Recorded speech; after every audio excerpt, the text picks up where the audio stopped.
त्याचा अर्थसंकल्प चालू आहे. त्या अर्थसंकल्पातील आपल्या जिल्ह्याला काय मिळालं आणि त्याचबरोबरीनं आपल्या सगळ्यांचा जेव्हा विषय म्हणजे पीक विमा. आपण मागच्या 23 आणि यावर्षी 24च्या खरीप हंगामाच्या बाबतीत आपण पैकी पीक विम्याच्या बाबतीत लोकसभेची निवडणूक चालू असताना आचारसंहिता चालू असताना केंद्र सरकारचं एक परिपत्रक आलं आणि 30 एप्रिलला आणि त्याच्यामुळं जी नुकसान भरपाईची कॅल्क्युलेशन करायचे आणि 100% प्रमाणे कॅल्क्युलेशन व्हायला पाहिजे जेवढं नुकसान झालंय त्याच्यावेळी 25% लागू दिल्यामुळं आपलं नुकसान भरपाई 23ला या अग्रिम काही मिळालेलं नाही. अग्रिमची रक्कम 25% मिळाली, त्यानंतर पुढची रक्कम मिळाली नाही. आणि त्याचबरोबर 24च्या बाबतीत ही काही काल बातम्या वाचल्या की 250 कोटी मिळणार. पण आपल्या 24च्या बाबतीत सांगायचं झालं तर जवळपास आपल्या जिल्ह्याचा हप्ता 596 कोटीचा आहे.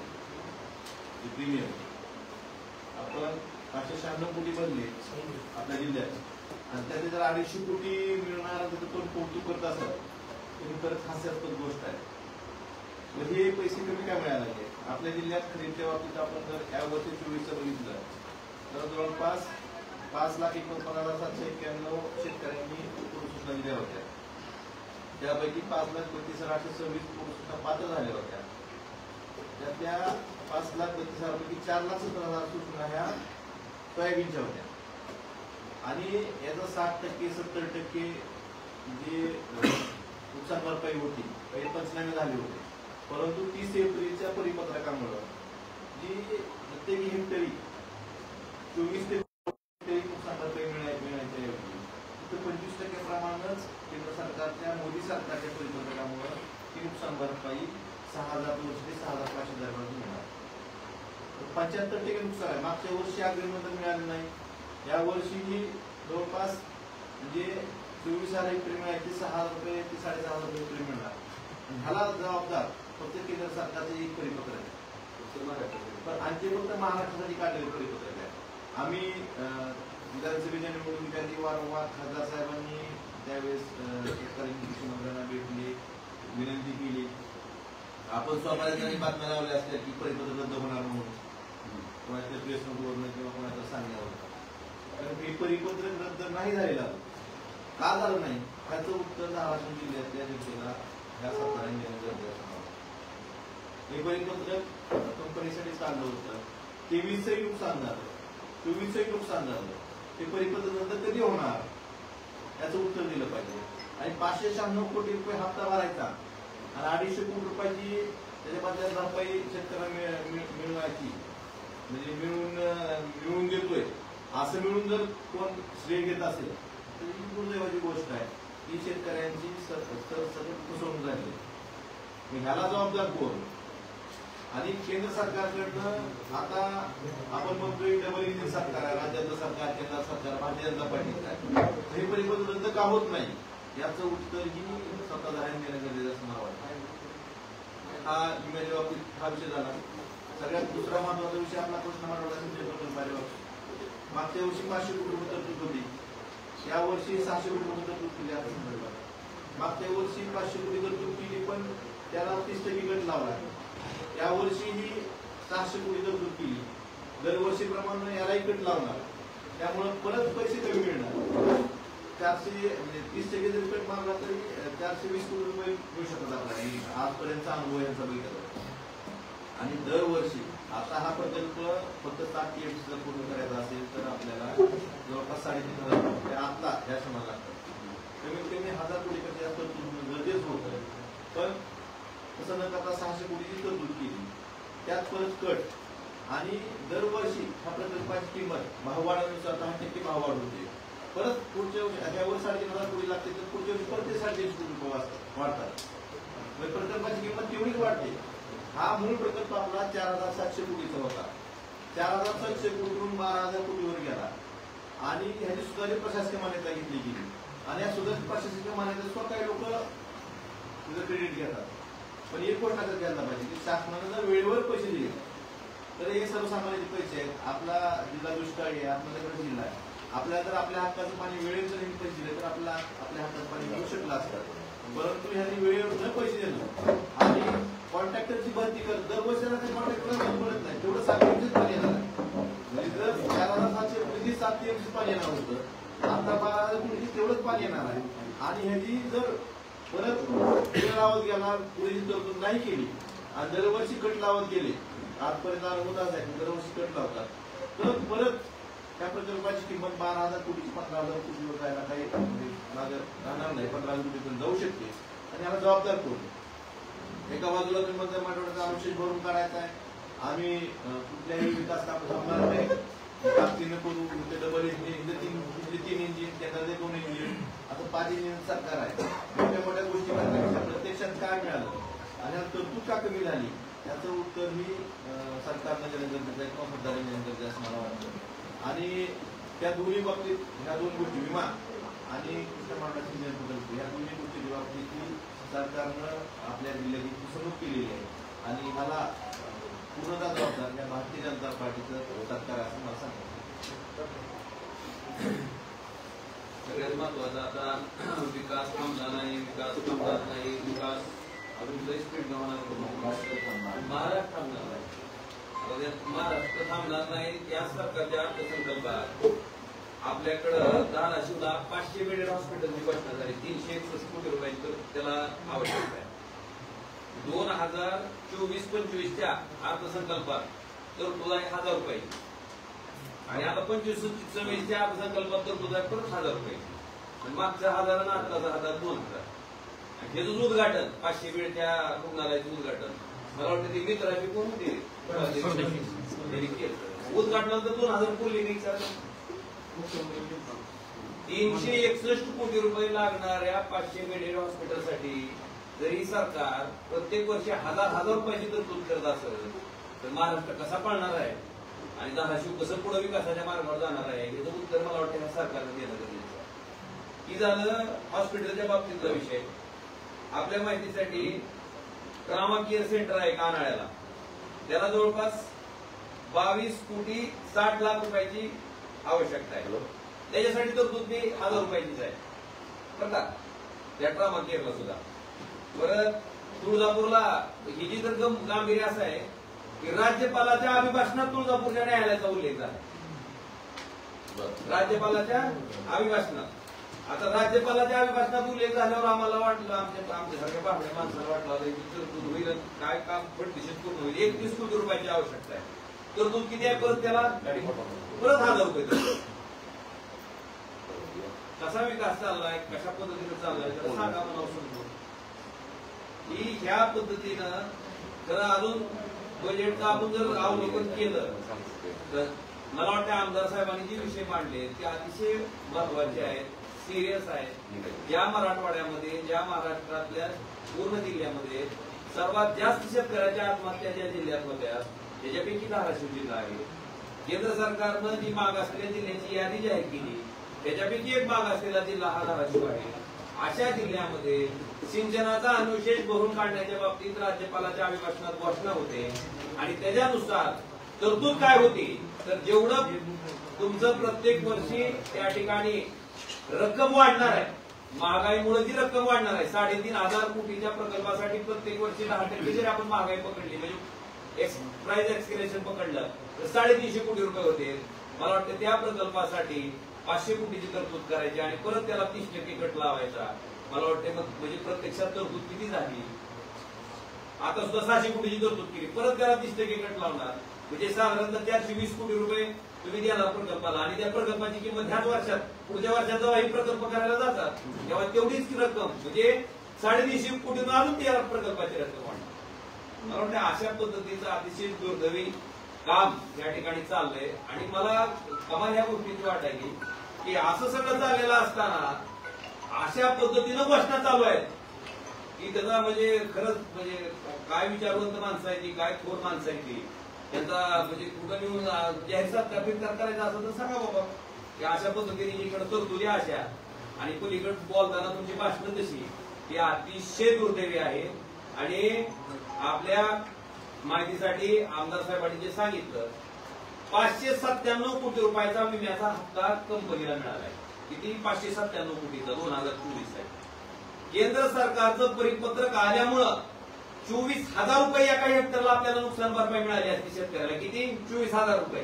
म्हणजे केंद्र सरकार राज्य सरकारनं जे पीक विमा कंपनी बरोबर अग्रीमेंट केलंय त्या अग्रीमेंट प्रमाणे जर हे परिपत्रक आलं नसतं 30 एप्रिलचं तर 24,000 रुपये एका हेक्टरला शेतकऱ्याला मिळाले असते. ते पैसे कंपनीला द्यावे लागू नयेत, कंपनीवर अतिरिक्त ताण पडू नये आणि शेतकरी तसाच होरपाळला जावा त्या उद्देशानं ते परिपत्रक फक्त महाराष्ट्रासाठी काढलं गेलं. आणि त्या परिपत्रकाच्या आधारे महाराष्ट्रातल्या म्हणजे धाराशिवच्या शेतकऱ्याला हेक्टरी 24,000 रुपये मिळायच्या ऐवजी आज 6,400 ते 6,500 रुपये मिळते. आणि त्याचं श्रेय जर कोण घेत असेल तर त्याला सुद्धा सरकार होणं गरजेचं. म्हणजे आपण त्यांना 597 कोटी द्यायचे आणि त्याच्यातच त्यांनी 250 कोटी रुपये आपल्याला दिले असं सांगायचं. आणि ते पैसे मिळाले म्हणून जर कोण त्याचं श्रेय घेत असेल तरच कौतुक करावं तितकं. मेडिकल कॉलेजच्या बाबतीत एमच्या धर्तीवर काय नागपूर एमच्या धर्तीवर वैद्यकीय राणा जगदीश पाटील श्रेय घ्यायला कोण माणूस आहे आपल्या जिल्ह्यात? नाही जिथं जिल्ह्यात आपल्या जिल्ह्यात एकच माणूस आहे ना. तुम्ही मला पत्रकाराला विचारायचंय अहो त्या टेक्सटाईल पार्कचं काय झालं विचारायचं घेऊ तुम्ही अभ्यास करून जाऊ. तुम्ही खरं शोध पत्रिका काय ती श्वेतपत्रिका काय झालं ते विचारायचं मेडिकल कॉलेजच्या बाबतीतची या संकल्पात मी बांधकामासाठी आपल्या मेडिकल कॉलेज मंजूर झालं. आपल्या नंतरची कॉलेज मंजूर झाली जालना असेल सिंधुदुर्ग तिथली इमारतीची कामं चालू झाली बांधकामाची. पण आपल्या अजून काम चालू झालेलं नाही. धाराशिवच्या वैद्यकीय महाविद्यालयाच्या बांधकामाचं इमारतीचं काम चालू झालं नाही. जागेचं तर फायदा झालंय का? जागेचा फायदा असं तुमच्याकडून ऐकलं वाचतो तुमच्या अर्ध्या जागेत झालंय अर्ध्या जागेचं नाही असं आम्ही ऐकलं. तर तू माझं तेच म्हणणं आहे कधी जागेचा प्रश्न कधी 100% जागेचा प्रश्न कधी मिटणार, तरतूद कधी होणार, संतुल कधी होणार हे सांगितलं पाहिजे. सगळं मोठं झालंय त्याला स्वप्नात जावायचं. अजून तरी तरतूद मला ह्या संदर्भात मी जेवढं बघितलंय त्याच्यात मला सापडली नाही. आपल्या नंतर 2 वर्षानंतर मेडिकल कॉलेज मंजूर झाली त्यांची इमारतीची कामं चालू झाली. आपलं अजून नाही. पण आता तिथे किती अडचण आहे सिव्हिल हॉस्पिटलला. तिथं नवीन बिल्डिंग मध्ये सगळे लॅब वगैरे बाकीच्या गोष्टी आहेत. पेशंटला अक्षरशः बेड नसतो, खाली जावं लागतं. सिव्हिल हॉस्पिटलला नवीन 500 बेडचं मंजूर केलं तर 1,000 रुपये करतो. पेशंटनं काय करायचं ह्याला सगळ्यात महत्त्वाचं शिकवायचं. दादा त्याच्यामध्ये एक शंका अशी आहे की 1,000ची तरतुदी तात्पुरती स्वरूपाची एखादी वाढवू शकते का फक्त हेड क्रिएट करायचं म्हणून हेड ऑलरेडी क्रिएट केलेलं आहे. बरोबर. एकही काम नवीन नाही. मागच्या वर्षी 24ला पण 1,000 रुपये तरतूद होती आणि आता पण 1,000 रुपये तरतूद. आपलं म्हणणं आहे की ह्या वर्षी समजा सुरुवातीला तुम्ही काम चालू व्हायच्या आधी कसं मिळू शकतो आपण हेड क्रिएट करायचं 1,000 तरतूद करू शकतो. पण आता तरतूद काढलं पाहिजे. आता यांनी ज्याला पर्यायाचा पावसाळी अधिवेशन होईल त्याविषयी तरतूद वाढवता येईल. आता वाढवतो जोपर्यंत काम मागतो पण त्याची पण किंमत वाढत जाते. आपण रडूकच्या हॉस्पिटलचा रडूकचं हॉस्पिटल कधी किती वर्षापासून चाललं आता उघडत नाही. मास्क व्हायचं का म्हणजे 4 टन दाखवायचं काय. पण मेडिकल कॉलेजच्या कुठं कोण आणलंय नेमकं मेडिकल कॉलेजच्या संदर्भात? आम्ही तेच म्हणतोय निवड कुठं आली जागा काही मिळालेली आहे. काही मिळाली काही म्हणजे नाही मिळाली. जेवढी जागा मिळाली त्यात तर बांधकाम सुरू करायला काय अडचण आहे. तरतूद केली पाहिजे ना. आपल्या नंतर 2 वर्षांना जी कॉलेज मंजूर झाली त्यासाठी तरतूद होऊ शकते. त्यांची कामं चालू होऊ शकतात. धाराशिवच्या मेडिकल कॉलेजला तरतूद बांधकामासाठी तरतूद का होत नाही, ते काम का चालू होत नाही हे ह्या सरकारनं सांगितलं पाहिजे. असं डिसेंबर महिना झाला का तुमच्या बरं आहे ना हिशोब आहे जरा चांगला आहे. तुमच्या रेकॉर्डेड राहते. डिसेंबर मध्ये पाणी येणार होतं ना याला की डिसेंबर जानेवारी फेब्रुवारी आता मार्च आलाय. पुन्हा अजून तरतूद अशी नगदीच्या लागणारा 1700 एकदा. दादा आपण एवढं कळकळीनं मुद्दा मांडलाय, आपण एवढ्या चांगल्या पद्धतीनं मुद्दा मांडलाय, आपण एवढा अभ्यास करून मुद्दा मांडलाय, ह्या संदर्भात आपण वगैरे काय केलेलं नाही. म्हणजे आंदोलनात्मक पवित्र आपण का घेत नाही? ऐका तरी की तुम्ही जर धडधडीत लबाड बोलत असाल तुम्ही सरकार का? तुम्ही 5-6 महिन्यापूर्वी झालेल्या विधानसभेच्या निवडणुकीमध्ये डायरेक्ट सांगितलं की लाडक्या बहिणीचं 1500 रुपयाचं अनुदान आम्ही 2100 रुपये करू आमचं सरकार आल्यावर. आणि आज विधिमंडळात ज्यावेळेस बजेट सादर झालं त्यावेळेस तुम्ही जर त्याच्यापासून तोंड वेगळं काढत असाल किंवा तुम्ही जर त्याच्यापासून जर नकार देत असाल, तुम्ही सांगितलं की शेतकऱ्याचं आम्ही 100% कर्जमाफी करू, तुम्ही जर अर्थसंकल्पात काहीच करीत नसता तर काय नेमकं म्हणायचं तुमचं सरकार? नेमकं कुणाचं सरकार आहे? या सरकारवर विश्वास आहे का? का फक्त लोकांची मतं घेण्यापुरते घोषणा करायच्या आणि एकदा लोकांनी मतं दिली आपलं सरकार स्थापन झालं की पुन्हा आपलं त्याच्याकडे काढोडा करायचा ही पद्धत आहे. लाडक्या बहिणीच्या स्कीम मधून 11 लाखाची वगळणी आहे. आम्ही विरोधक म्हणून ज्या ज्या गोष्टी त्या ठिकाणी तुम्हीच आश्वासन द्या. आम्ही एक लक्षात घ्या, त्याच्यातलं आश्वासन आम्ही दिलंय का?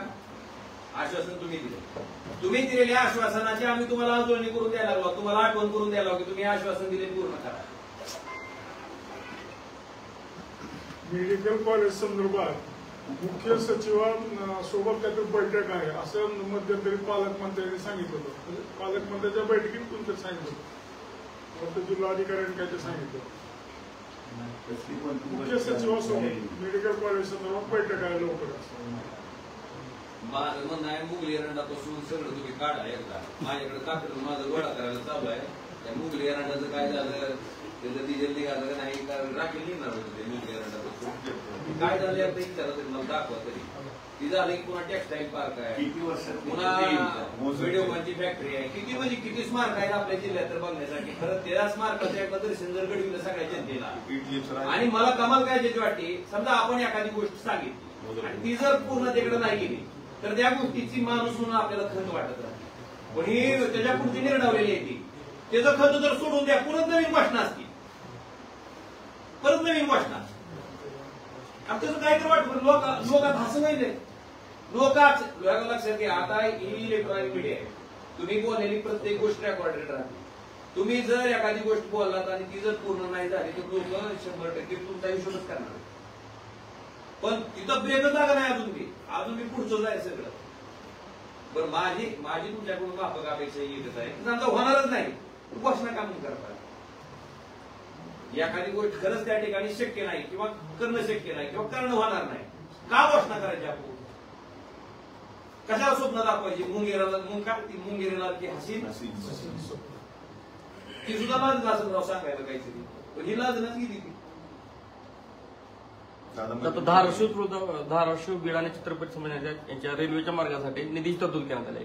मात्र सर्वेक्षणासाठी धाराशिव तुळजापूर सोलापूर रेल्वे कुठं करण्यात आले?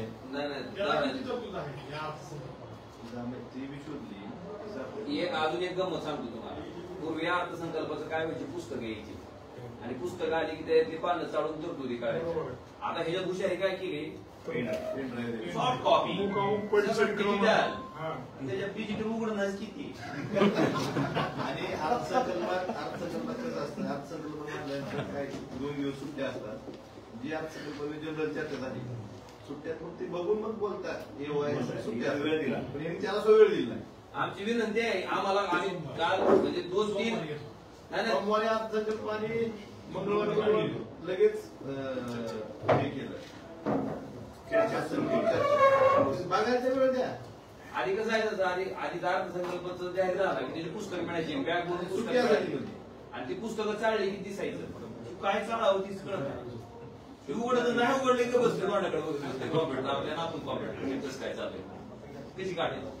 तर आपल्या माध्यमातून आम्हाला तुम्हाला तुमच्याकडे विनंती आहे की सरकारी पदावर असणाऱ्या लोकांनी जी तरतूद जाहीर करावी.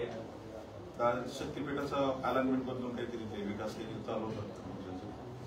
तसंच आहे. शक्तीपीठाचा विषय खूप शक्तीपीठ तुमच्या माहितीसाठी म्हणजे स्वतःच्या कॉलेजच्या जागेतून जाण्यासाठी तो शक्तीपीठ महामार्ग कशा पद्धतीने जाईल याच्यासाठी पण त्याची अलाइनमेंट बदलली गेली अशी चर्चा आहे माझ्या कानावर ऐकत आहे. आणि हे शक्तीपीठ बघा, शक्तीपीठ करणाऱ्या लोकांना इतकंच माझी विनंती आहे की तुम्ही जी आश्वासनं महाराष्ट्रातल्या जनतेला दिले, शेतकऱ्याच्या 100% कर्जमाफी तुम्ही आश्वासन महाराष्ट्रातल्या जनतेला दिलं ते पूर्ण करा. तुम्ही त्या ठिकाणी सांगितलं की 0 रुपयाची लाईट बिल आम्ही शेतकऱ्यांना देऊ, लाईट बिल तुम्हाला मोफत. त्याच सरकारनं 4-4, 5-5 लाख रुपयाची लाईट बिल परत पाठवली. ती करा ना, हे आश्वासन आहेत ना, करा ना तुम्ही हे पूर्ण. आणि ज्या महामार्गाच्या माध्यमातून शेतकऱ्याच्या प्रपंचावर परत वरवंटा ओढला जाणार आहे, त्यासाठी तुमचा 8 तास का? शक्तीपीठच्या बाबतीत रत्नागिरीला पुन्हा आपला राष्ट्रीय महामार्ग 361 आता सध्या 4 पदरी आहे. पॅसेंजर कार युनिट म्हणजे 24 तासात किती वाहनं तिथून जाण्यापेक्षा तिथं 40,000 क्षमता आहे. 24 तासात 40,000 वाहनं जायची क्षमता असताना तर सध्या फक्त 18 ते 20,000 वाहनं तिथून जातात.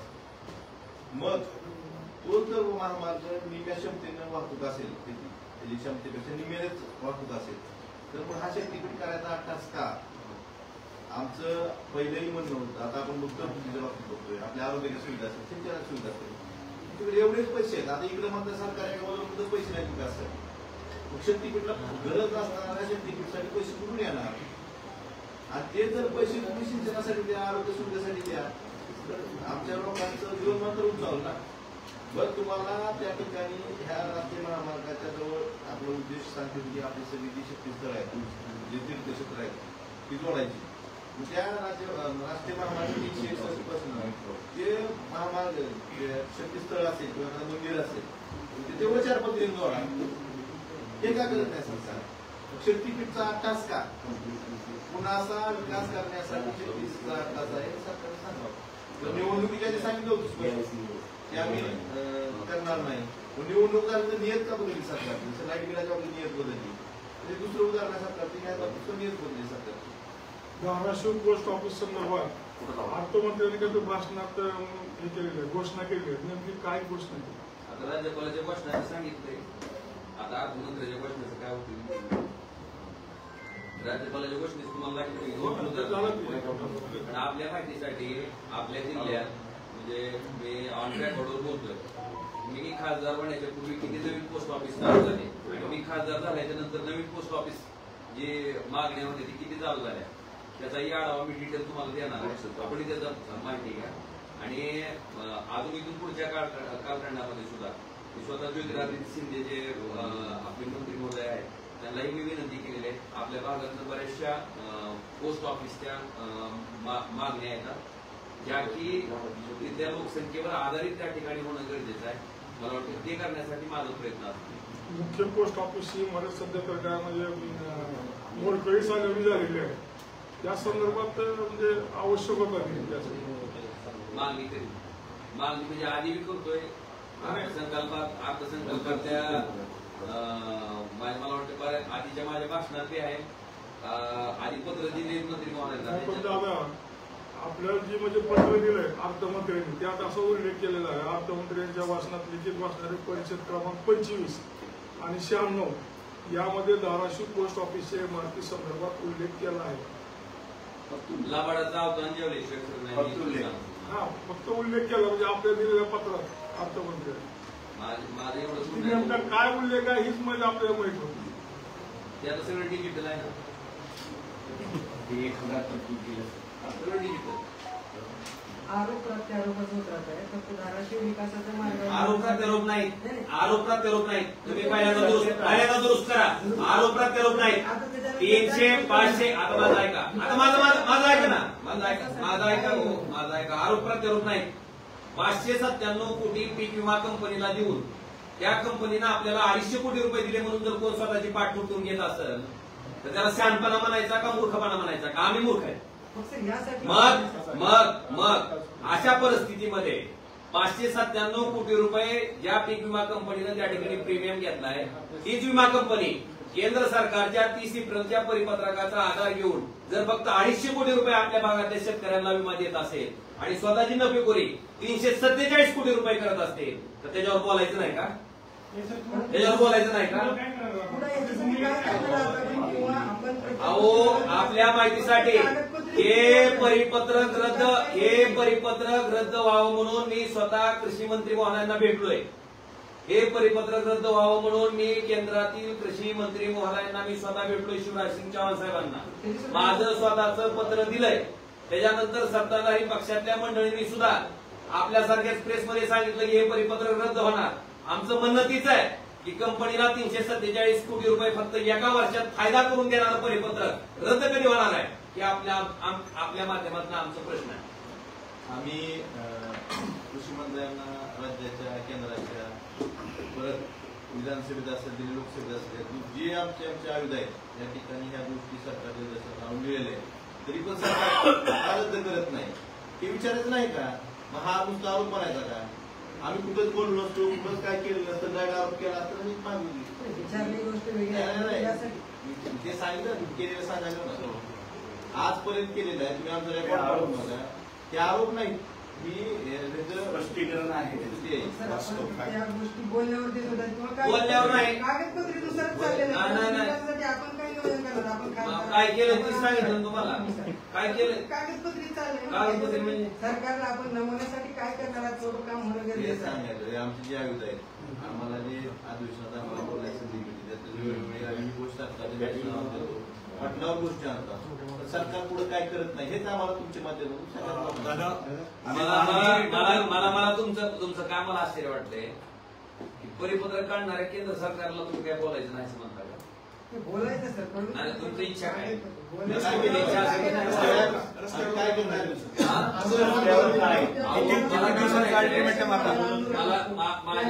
वेगवेगळे प्रकार असतात ते करणं गरजेचं आहे ना. फक्त आपण काय होतं आरोप करताय किंवा पत्रकार विषय काय आहे आणि तुम्हाला गोष्ट लक्षात येणं गरजेचं आहे.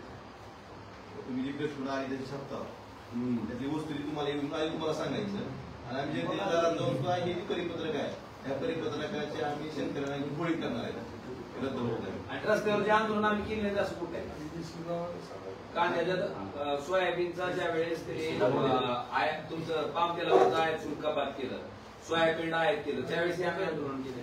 आम्ही कधी आंदोलन केलेलं नाही सांगा मला. रस्त्यावरचे बी आंदोलन आम्ही कधी केले आम्ही हाऊस रस्त्यावरचे शिवसेना त्यामुळे आम्हाला त्याच्यात काही नवीन नाही.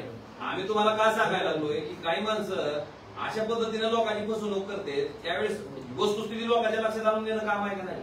आणि आम्ही एखादं आश्वासन दिलं तसं ज्यावेळेस तुम्ही पुढच्या प्रेसला आम्ही तुम्ही असता तर तुम्ही विचार करायचं तुम्ही मागच्या वर्षी बोलत त्याचं काय झालं ते विचार करतो आम्हाला नाही सगळ्यात प्रेसला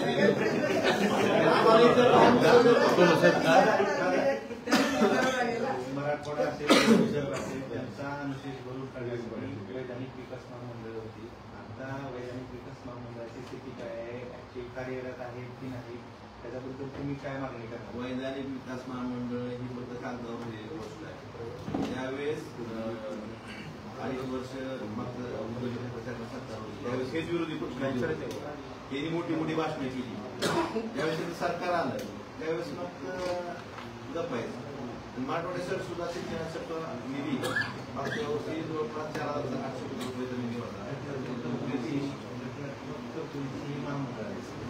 त्याला फक्त कागदावरी मामूळ ठेवले त्याला अधिकार नाही त्याला आता मागच्या वर्षी आपल्याला मराठवाड्यासाठी 45,000 कोटी रुपयाची घोषणा केली बैठक. तर ते किती पैसे आले त्यांना फक्त 700 कोटी रुपये आले. 45,000 कोटी 700 कोटी रुपये आले. नुसतं घोषणा करायच्या आणि जायचं उपद्रपेट साक्षीदार बघा मी अजून त्याच्या बातमीचं उत्तर अजून आले आठवते का मला ही महामंडळ आता फक्त कांदा त्याने जर लिहून पाठवली अजून त्याचा प्रतिनिधी आलाय का नाही. आर्थिक विकास महामंडळ जेवढी घोषित केले तेवढे फक्त कांदा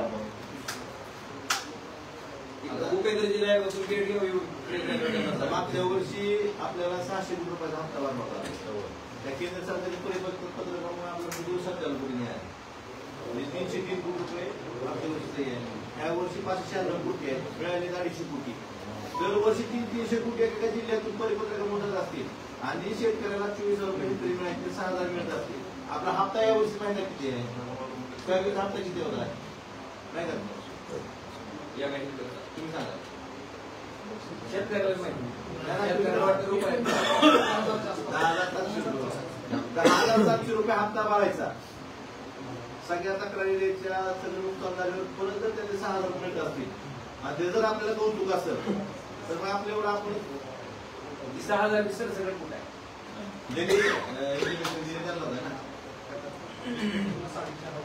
शेतकऱ्यानं रुपया भरला की सरकार शेतकऱ्याच्या नावावर 10,699 रुपये त्या कंपनीला आहेत. शेतकऱ्याला वाटतं मला रुपयातच भेटलाय, पण शेतकऱ्याचे टॅक्सचे पैसे आहेत, जीएसटीचे पैसे आहेत, ही सरकार त्या ठिकाणी कंपनीला देते. म्हणजे 10,700 रुपये हप्ता कंपनीला, आणि त्याच्यापैकी नुकसान भरपाई किती? 6,500.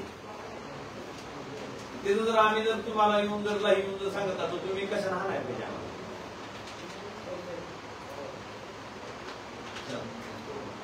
प्रश्न काय असते तरी रेल्वे मार्ग दाखवा नाही नका महाराष्ट्र तुळजापूर.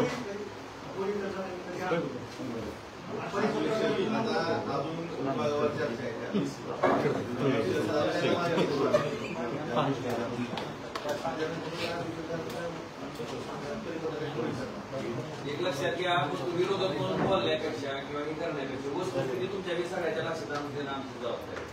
आरोप प्रत्यारोप नाही, वस्तुस्थिती आहे. तुम्हाला हात तर माहित होता का? माहिती झालं का नाही? माहित होतं का? 250 कोटी गेले तेवढंच माहित होतं, पण आपण बरेच 596 कोटी बजेट माहित होतं का? आधी तुम्हाला माहित करायचं. प्रश्न विचारा ना त्याला किती भरले. दादा, तुळजापूरच्या ड्रग्स विषय थोडासा गंभीर आहे. तुळजापूरच्या ड्रग्सच्या बाबतीत मी आपल्याला प्रामाणिकपणे सांगतो की आम्हाला सगळ्याला सुद्धा लहान लहान लेकर आहेत. आम्ही जर बसलेली सगळी मंडळी आणि तुम्ही पुढची मंडळी, आपली पुढची पिढी बरबाद होण्यापासून वाचवायचं असेल तर ह्या प्रश्नावर प्रत्येकानं तितक्याच आत्महत्येनं मंडळी कार्यरत आहेत. आपल्या माहितीसाठी आम्ही मुख्यमंत्री महोदयांना म्हणजेच गृहमंत्री महाराष्ट्र राज्याचे, त्यांनाही मी स्वतः पत्र लिहून विनंती केलेली आहे. एवढंच नाही, देशाचे गृहमंत्री आहेत त्यांना सुद्धा पत्र लिहून त्या ठिकाणी मी विनंती केलेली आहे. आणि संसदेत मी तारांकित प्रश्न सुद्धा ह्याच्या संदर्भातला मी टाकलेला आहे. आता तो तारांकित होतो का तारांकित होतो की पुढच्या अधिवेशनाच्या कामकाजावर आपल्याला लक्षात येईल. जर तारांकित झाला आणि चर्चेला जर आला तर निश्चितपणे त्याच्यावर सुद्धा योग्य न्याय घेण्यासाठी आम्ही स्वतः प्रयत्न करणार आहे. आणि आपल्या माहितीसाठी आमदार कैलास पाटील साहेबांनी सुद्धा याच्या बाबतीत लक्षवेधी सूचना ती सांगतील. मी याच्या बाबतीत तुळजापूरच्या ड्रग्सच्या बाबतीत हा विषय राजकारणाचा आहे, हा सामाजिक विषय. आपण सगळ्यांनी त्या गंभीरतेने बघितलं पाहिजे. तुळजापूर सारख्या शहरात एवढं आपण महाराष्ट्राचं शक्तीपीठ एवढं सगळ्यांनी कुलस्वामी आहे, आणि या ठिकाणी जर हजारो तरुण मुलं जर या ड्रग्सच्या आधी गेले असतील तर ही ड्रग्स आज चालू झालेली नाही. मागच्या 2-3 वर्षापासून त्या ड्रग्सची तुळजापूर शहरात चालू झालेली आहे. आणि काही जे आरोपी पकडले गेलेले आहेत, या आरोपी पकडल्या गेलेल्यामध्ये सुद्धा त्यांनी सांगितलंय याची सुरुवात तुम्ही केली. त्या ज्या गोष्टी आहेत त्या मी विधानसभेच्या पटलावर मांडणार आहे. लक्षवेधी सूचना देतोय, स्वीकार अध्यक्षाकडे जाऊन ती स्वीकारायची आणि त्याची चर्चा व्हावी अशी त्या अध्यक्षांना विनंती करणार आहे. जे अधिवेशन जे पुढच्या नंतरचे काही 3 दिवस आहेत, या 5 दिवस 8 दिवस अधिवेशन आहे, तर ह्या प्रकरणात चर्चा झाली पाहिजे. आणि ह्याचे धागेदोरे मुंबईवरून आलेले आहेत, सोलापूरचे आहे. त्यामुळे हा फक्त तुळजापूरचा विषय नाही, ते खूप मोठं सिंडिकेट आहे. आणि ह्यात पूर्ण म्हणजे हा तुळजापूरचाच विषय नाही, पूर्ण महाराष्ट्राचं सिंडिकेट दुरुस्त करण्यासाठी सरकारनं तोच भूमिका सगळ्यांनी घेणं गरजेचं आहे. कुणी ह्याच्याकडं राजकारण म्हणजे आमची इच्छा नाही बघायची आणि कुणीच बघू नये ह्याच्याकडे राजकारण. हा सामाजिक प्रश्न आहे. ह्या जसं बघितलं गेलं तरच आपल्या पुढच्या पिढीचं भवितव्य आपण सुरक्षित ठेवू शकतो. त्याचा आपल्या डोळ्याकडे आपण पुढची पिढी बरबाद होतो. दादा, स्थानिक अधिकाऱ्यांशी काही चर्चा झाली, सरांची काही चर्चा झाली आहे? आम्ही वेळोवेळी प्रशासनाच्या संपर्कात आहोत. अधिकारी त्याच्या पद्धतीने काम करत आहेत, पण काही गोष्टी त्याच्या व्याप्तीच्या बाहेरच्या आहेत. त्यासाठी सुद्धा राज्य सरकारनं लक्ष घालणं गरजेचं आहे. हीच विनंती आम्ही राज्य सरकारकडे करणार. तपास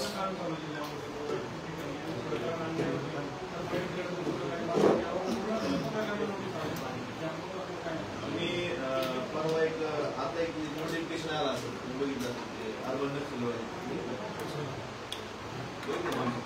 म्हणजे आता हा आवाज दाबण्याचा प्रयत्न तुम्हाला पत्रकारांना असेल, ही लोकशाही राहिली का? पत्रकारांनी शेतकऱ्यांच्या बातम्याला म्हणजे शेतकऱ्यांचं म्हणणं जे आहे ते लावायचं का नाही?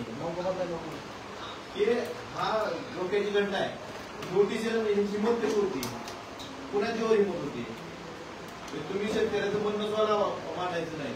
जर तुम्हाला नोटीस येते तर लोकशाही आहे, कुणाची बिल पण यायला म्हणजे कोण काय सांगतो अभिव्यक्ती स्वातंत्र्यावर झाला आहे बघा. ते तुम्ही पण विचार करावा त्या गोष्टीवर की हे बिल यावं किंवा नाही. त्याच्या आक्षेप मागवले नेमकं आहे ते आम्ही आपण तो वंचितीचा विषय काढला, अतिशय गंभीर विषय आहे. कारण मला सुद्धा बऱ्याच शेतकऱ्याची फोन येते की एका शेतकऱ्याला एक रक्कम दिलेली असते, दुसऱ्या शेतकऱ्याला दुसरी रक्कम दिलेली असते, तिसऱ्या शेतकऱ्याला तिसरी रक्कम दिलेली असते. आणि त्याच्या शेतातनं ज्या वेळेस ते ज्या पवनचक्कीचे काही जाणार आहे, सामान जाणार आहे किंवा तिथं पोल उभा राहणार आहे किंवा पवनचक्की उभा राहणार आहे, तेव्हा त्या शेतकऱ्याबरोबर जे अग्रीमेंट केलंय कंपनीनं ती रक्कम द्यायला पण ती कंपनी तयार नसते. अशा परिस्थितीमध्ये त्या शेतकऱ्याला मी स्वतः, आता मला वाशीच्या एका शेतकऱ्याचा फोन येते, परत परांड्याच्या ज्या ज्या शेतकऱ्याचे फोन आले तर स्वतः मी लक्ष घालून मी त्यांना सांगितलंय की जोपर्यंत तुमच्या अग्रीमेंटमध्ये ठरलेली रक्कम शेतकऱ्याला पोहोचवत नाही तोपर्यंत शेतकऱ्याच्या शेतात त्यांनी पाऊल ठेवायचं नाही. कारण त्या शेतकऱ्याच्या शेतात अधिकारी त्या शेतकऱ्याचा आहे, मालक शेतकरी आहे. त्यामुळं आपल्याकडनं सुद्धा कोण आवाज दाबतोय का नाही याच्यापेक्षा खरं काय आणि खोटं काय याच्या बाबतीत आपण सगळ्यांनीच त्या माणसाच्या गरीब माणसाच्या पाठीशी उभं राहणं मला वाटतं आपलं कर्तव्य आहे. मीही पाळतोय आणि तुम्ही 100% पाळा, आम्ही बरोबर आहे. आमची पत्रकार बांधवांनी कोणाच्या एवढीला जाऊ नका. आपण सर्वसामान्य नावात तुम्ही काम करताय, आमच्याकडे थोडा तुम्हाला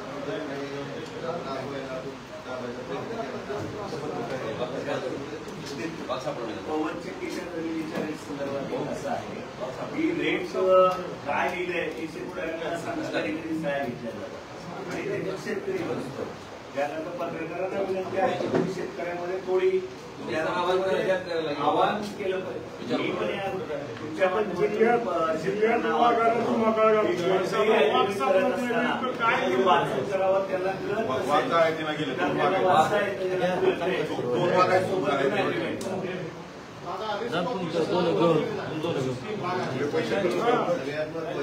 वाद सापडला नाही,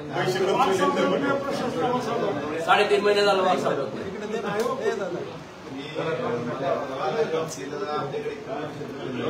आपण बघितलं परवा बातमी आली की म्हटलं इतके परवा माझा फोन आहे का 1 लाख रुपये किमतीच्या 2 गाई, 1 लाख रुपये किमतीच्या 2 गाई वादानं 2 महिन्यापासून काय करतो तुम्ही त्याचा नागपुराची मालिक सांगितलं, त्याचा पुण्याची मालिक मला वाद सांगितलं नाही.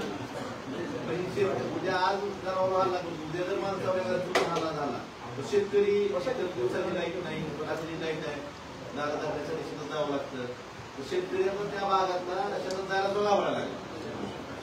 वन विभागाला पाहिजे तिकडे सायंटिस्ट ना तालुक्याला नाही ना जिल्ह्याला विषय कसं झाला त्या वन विभागावर म्हणजे सरकारचा वचक नाही, त्या सरकारचा वचक नाही आणि त्या वन विभागाचा त्या वादावर वचक नाही. सरकारचं काम कसं चाललंय हे कोणते उदाहरण आहे. मग काय दादा दिशा समितीच्या मिटिंगमध्ये आपण त्या विषय आहे तो तुमच्याकडे केली होती, त्यांनी त्या आंदोलन केलं होतं त्या संदर्भात. 1 जानेवारी 2024 मध्ये आंदोलन केलं होतं आणि आता आपण परवा पाणी पण केली त्याच्यानंतर काय त्याच्यानंतर सध्या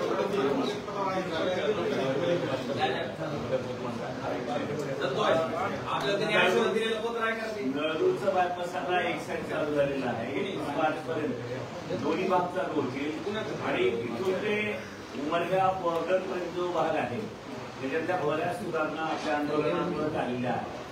आणि एक फक्त आष्टा मोडोली जे मोठं पूल आहे त्यांची मुदत त्यांनी वाढवून मागितलेली आहे, बाकीची सगळं काम आष्टा मोडकाची फक्त फ्लायओव्हर आहे का, त्या फ्लायओव्हरला फक्त त्यांनी मुदत वाढवून मागितली, बाकीचं पूर्ण काम त्यांनी आपल्याला दिलेल्या मुदतीतच आणि झालंय. तुम्ही कधी गेला होत्या महामार्गानं तर सगळे आता ओव्हरब्रिज सुरू झाले, नळदुर्गचा बायपास चालू झालाय पूर्ण, तुम्ही बघितलं असेल नळदुर्गचा. आणि जिथं आवश्यकता तिथं आपण एफओबी म्हणजे फूट ओव्हरब्रिजची मागणी केलेली आहे ते पण होईल. आणि हे हो साहेब ही आंदोलनाचा परिणाम आहे त्याचा परिणाम आहे बरं काही. आणि 5 अधिकारी गेले होते, आम्ही फिरत राहिलो तुमच्यासाठी चांगली बातमी. आम्ही टोल बंद करून टाकला होता, तिथं गावा पूर्ण होणार म्हणून मी संसदेत सुद्धा नितीन गडकरी साहेबांनाही विचारलं होतं. आणि आपल्या माहितीसाठी आज ती रस्ता जवळपास 80 ते 90% काम करू. कळलं दादा ते नारायणी पार प्रकल्पाचं हो लातूर टेंभुर्णीचं झालं की आता लातूर टेंभुर्णीचा जे चौपदरीकरणाचा विषय आहे त्याच्यामध्ये पहिल्या टप्प्याचं टेंडर आता हे झालंय म्हणजे पूर्ण बीड आल्यात मला वाटते काही दिवसात किती दिवसात स्क्रूटनी चालू आहे फायनान्शियल लोक किती तारखेपर्यंत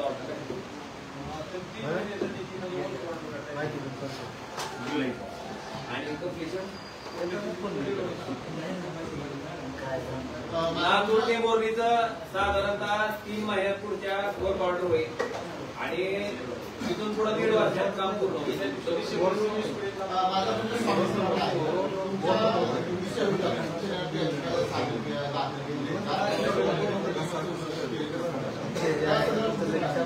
आता विरोधामध्ये 2 केस आहेत. एक रिट पिटिशन इलेक्शन कमिशन आहे त्याला पार्टी केलेला आहे. दुसरा आहे जात पडताळणी समिती. जात पडताळणी समिती ही न्यायिक समिती आहे आणि माझी व्हॅलिडिटी 2014 ला झाली. माझी सेवा शिक्षक म्हणून 27 वर्ष झाली. त्याच व्हॅलिडिटीवर त्याच जातीवर ही सेवा झालेली आहे. त्याच्यामुळे तो न्यायालयीन लढा आपण जिंकणार आहोत. दुसरं रिट पिटिशन इलेक्शन पिटिशन जे आहे तिथं जे ऑब्झर्व्हर आणि आरओ होते ते क्लास 1 अधिकारी होते. केंद्र सरकारचा एक ऑब्झर्व्हर आणि आमचे आरओ इथले क्लास 1 अधिकारी होते. त्यांनी सगळ्या बाबीची पूर्तता करून आमच्या फॉर्मला मान्यता दिली पहिल्यांदा आणि निकाल डिक्लेअर करताना देखील त्या सगळ्या गोष्टीची त्यांना जाणीव होती. नियमानुसार त्या ठिकाणी खर्च झालेला आहे. राजीनामा हा प्रश्न त्यांनी उपस्थित केलेला आहे. तिथं उच्च पदस्थ अधिकारी सुपर क्लासमन आहेत. त्यांनी नियमानुसार राजीनामा दिलेला आहे. त्या संदर्भामध्ये कोर्ट केस चालू आहे आणि तोही लढा आपण चांगल्या पद्धतीने या ठिकाणी जिंकणार आहोत. त्याच्यामध्ये काही लोकमताचा आदर करावा. आमचं एक विरोधकांना आव्हान आहे की लोकमताचा आदर करावा आपण आणि पराभवानं वेळासारखं न करता एक सक्षम विरोधक म्हणून आम्हाला तिथं काम करू शकतो. पार्क खोऱ्याच्या बाबतीत खोऱ्यासाठी पार्क खोऱ्यातून गोदावरी खोऱ्यात पाणी आणण्यासाठी 2012-13 साठी 183 दलगमी पाण्याचं प्रशस्त मानलं जाते. परंतु पार्क खोऱ्यातून पाणी गिरणा खोऱ्यात दिलं गेलं आणि त्याचा डीपीआर कमीत कमी 7 ते 8 वर्ष होऊ दिला नाही. काय अधिकारी आपण मारवा त्या विषयात बसतो 7 ते 8 वर्ष डीपीआर त्या दरम्यान त्यांनी सुरुवातीला 183 दलगमी पाणी द्यायचं ठरलं. नंतर सी कोकण यांनी 85 दलगमीची आपल्याला मराठवाड्यासाठी पाणी उपलब्ध दिलं. नंतर अजून एकदा जलसंपत्ती प्राधिकरणाने ते कमी करून 45 दलगमी पाणी फक्त आपल्यासाठी उपलब्ध करून दिलं. म्हणजे जवळपास 6.5 ATM एवढ्यावरती प्रकल्प पुढे गेला नाही. परंतु त्याच्या बाबतीत सगळ्यात परवाही जनसभेत एका काळाची मंत्र्यांना बोलले. त्यांनी काय केलं की गिरणा पार खोऱ्यातनं गिरणा खोऱ्यात पाणी देताना तलांकाची अट असते. म्हणजे ती तलांकापर्यंत धरणं बांधायची. तर पार मधनं गोदावरी पाणी देताना त्यांनी 500 तलांकाची अट लावली आणि तेच खोऱ्यातलं पाणी गिरणामध्ये देताना 350 तलांकाची अट लावली. म्हणजे एकच खोरं तिकडं पाणी द्यायचं म्हणजे की वेगळी अट. केंद्र 350 तलांकाची रीचपासून 350 तलांकापर्यंत धरणं बांधा परवानगी मिळाली तर त्याला पाणी उपलब्ध जास्त होतं आणि आपल्याला 500 पर्यंत दिलं त्यामुळे पाणी उपलब्ध कमी झालं. पण हे एकाच वेळी आपल्यानंतर गिरणाचं पाणी म्हणजे गिरणाला प्रशासनाला आपली गरज 16ची प्रशासनाची आपली 12ची होती. गिरणा खोऱ्यात आपलं पाणी पडून न्यायचं म्हणून त्या अधिकाऱ्यांनी केला. तलांकाची गिरणाला वेगळा न्याय मराठवाड्याला वेगळा न्याय असं लावून आपल्याला पाणी उपलब्ध कमी केलं. त्याच्या बाबतीत मी विधानसभेची मागणी केलेली आहे की मंत्र्यांनी ह्या जे अधिकारी आहेत त्याला आपण राजकीय दृष्ट्या मराठवाड्यावर कमी पडलो ही वस्तू आहे. आपलं पाणी जरी पडून गेलं आपण सगळं शांत बसतो त्यामध्ये सहज पडून येऊ शकतो. कुठल्या नेत्याचं सांगणं हे सरकारमध्ये जे मंत्री होते जलसंपदा मंत्री त्यांच्या सांगण्यातून अधिकाऱ्यांनी हात बऱ्यापैकी आहे. पण त्यांना दोष देण्यापेक्षा आपण कमी पडलो ही वस्तू आहे. आपण चूक नाही करणार आपण बघायला पाहिजे. आपण जर बसलो तर आपण हँडल लावण्याकरता काय विचारलं नाही कधीच कुणी किंवा त्यांना 500 350 तलांकाच्या आपली 350 तलांका परवा विधानसभेच्या काढला होता. त्यामुळे जलसंपदा मंत्र्यांनी सांगितलं यावर चौकशी करू. मी यातून अजून पाठपुरावा करतोय, अजून माहिती काढतोय. डीपीआरला उशीर झाला, 7 कोटीचा डीपीआर होता. त्या एजन्सीला 52 कोटी रुपये दिले डीपीआरला. मग तो डीपीआर जवळपास 5 ते 7 वर्ष डीपीआर दिलं नाही. त्याच्या दरम्यान गोष्टी करून टाकल्या. म्हणजे असे जे झालेले शुक्राचार्य आहेत किंवा आपले कोणतरी आपण त्यामुळे अशा गोष्टी होतात अजून माझं एक आव्हान आहे. आज तारीख किती आहे? आज 15 मार्च आहे. मला वाटतं माझंही लोकसभेचं अधिवेशन साधारणतः 4 एप्रिल पर्यंत आहे, विधानसभेचं 26 मार्च पर्यंत आहे. बराच वेळ आहे अभ्यासाला सगळ्याला, त्यांना बी आहे आम्हाला बी आहे. माझं म्हणणं आहे की 5 तारखेच्या नंतर आता उभं ह्या प्रेसला काहीतरी उत्तर प्रेस म्हणून देण्यापेक्षा किंवा फेसबुकवर लाईव्ह येऊन लोकांना दुःखात काढण्यापेक्षा आपण एकत्र बसून समक्ष ह्या गोष्टीवर चर्चा करू, सांगू. मग त्याच्यामध्ये खरं कुणाचं आहे खोटं कुणाचंही लक्षात येईल. आमचा जे मुद्दा आहे की आमचा मुद्दा आम्ही मांडू आणि त्याचं ती जर खोटा असेल खरं असेल ती खोडून काढावा, चुकीचं असेल तर, आणि ती खरं असेल तर मान्य करावं नम्रपणे. एक विनंती आहे माझी, आता ही उगाच प्रेस घेतली की त्याला काहीतरी उत्तर द्यायचं कुठे असं नको. समक्ष बसू, चर्चा करू, प्रत्येक गोष्टीवर चर्चा करू. जर इथल्या प्रत्येक लोकप्रतिनिधीची भावना अशी असेल की बाबा ह्या जिल्ह्यातलं मागासलेपण दूर झालं पाहिजे, आमची तीच भावना आहे, त्यांची तीच भावना आहे, मग अशा पद्धतीनं अर्थसंकल्पात ज्या तरतुदी झाल्या ज्या की फक्त तोंड द्यायच्या आहेत त्याच्या बाबतीत आम्ही जी काय बोलतो त्याच्यावर त्यांनी उत्तर द्यावं. विम्याच्या बाबतीत आम्ही जी बोलतो त्याच्या बाबतीत त्यांनी स्पष्टीकरण द्यावं. आणि ही जी चर्चा आहे ती समोर व्हावी एकमेकांच्या. असं नको की आम्ही बोलायचं पुन्हा त्यांनी बोलायचं, पुन्हा त्यांनी तुमचा अभ्यास काढायचा. त्याच्यावरती समक्ष एकत्र एकाच टेबलवर बसायचं, तुमचे सगळे कॅमेरे लाईव्ह राहतील, आम्ही इथं बसणार, त्यांनी तिथं बसायचं, त्यांनी आम्ही मुद्दा मांडायचा, त्यांनी खोडून काढावा किंवा बरोबर असेल तर मान्य करावा. आणि जर खरंच काय असंच चालतं तर आपण मान्य करू की समजा प्रसादच्या योजनेतून 1000 कोटी येणार होती, योजना 100 कोटीची होती, खोटं होतं, मान्य करावं. आणि किती रुपये आले तरी सांगावे प्रसाद म्हणून. त्या अनुषंगाने मंदिराची शिखराचे सध्या सुरू आहे. ASIचा अजून कुठलाही अहवाल नाही किंवा राज्य पुरातत्व विभागाचा कुठलाही अहवाल नसताना पूर्ण मंदिर शिखर पुन्हा एकदा पुनर्बांधणी करण्याचा घाट रचला जातो.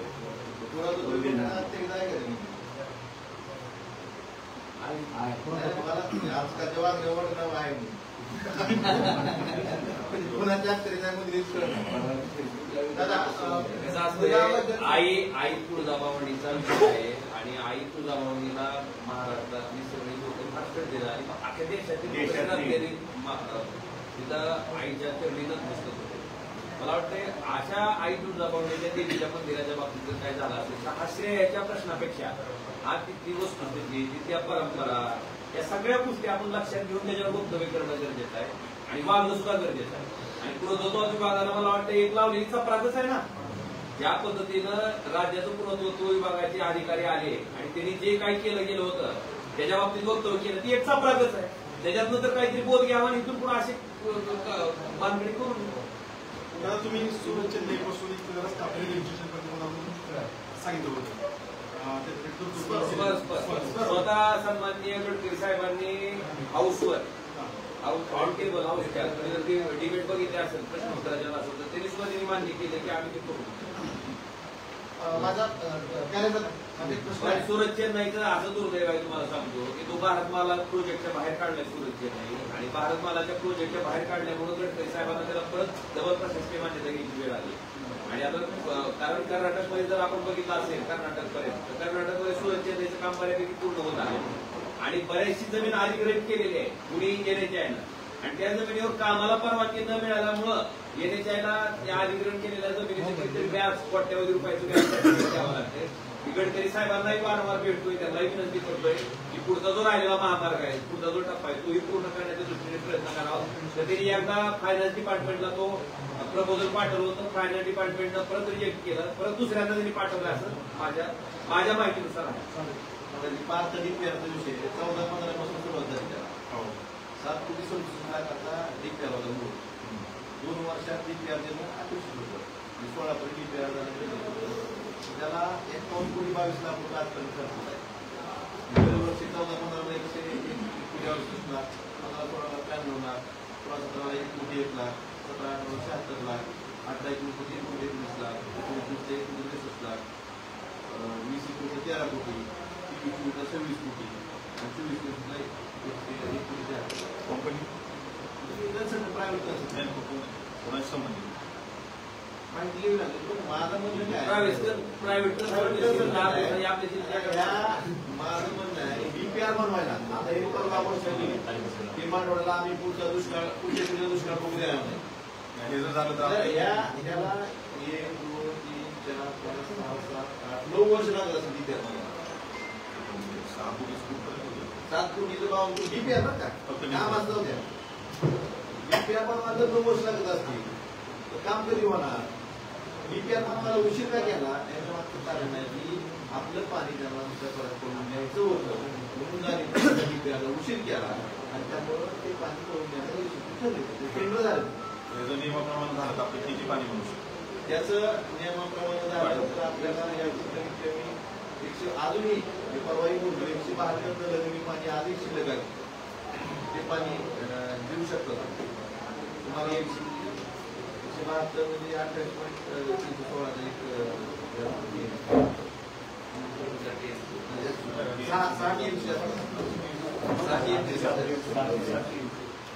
आणि 54% DMC आपल्याला DPR बनवायचं केंद्र काढले 61 कोटीचं.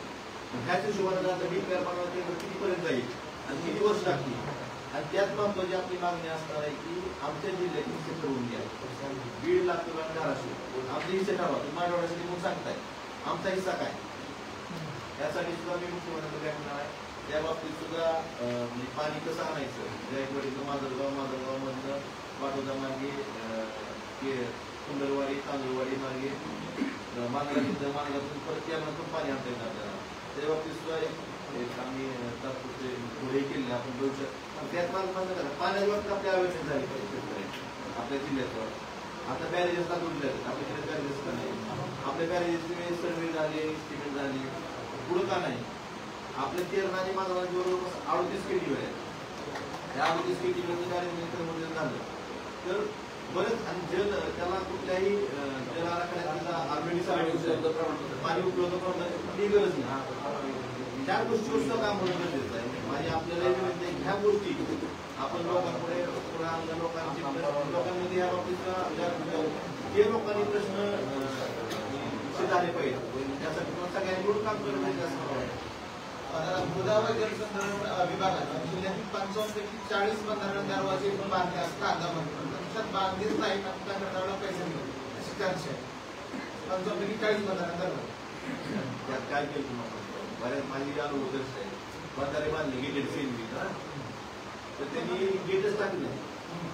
पावसाळा संपून गेला पाणी वाहून गेलं परत गेट का करायचं कोरडेच बंधारे गेट आडवे बंधारे वाहून जाते का टाकले नाही तर कशामुळे टाकले. मी या बाबतीत आपण देशामध्ये जातो शेतकरी दिशामध्ये जावं लागतं मी एकदम स्पेसिफिक पद्धतीने नाव सांगितलं त्याच्यात जाऊन बघा पाणी आलेली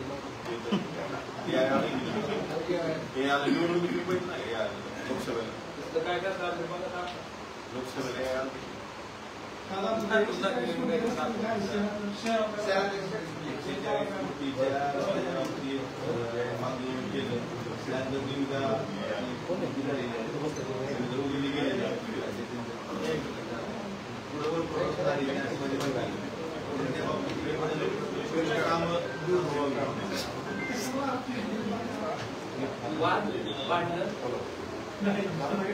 प्रेस झाले असते मी मला बोललो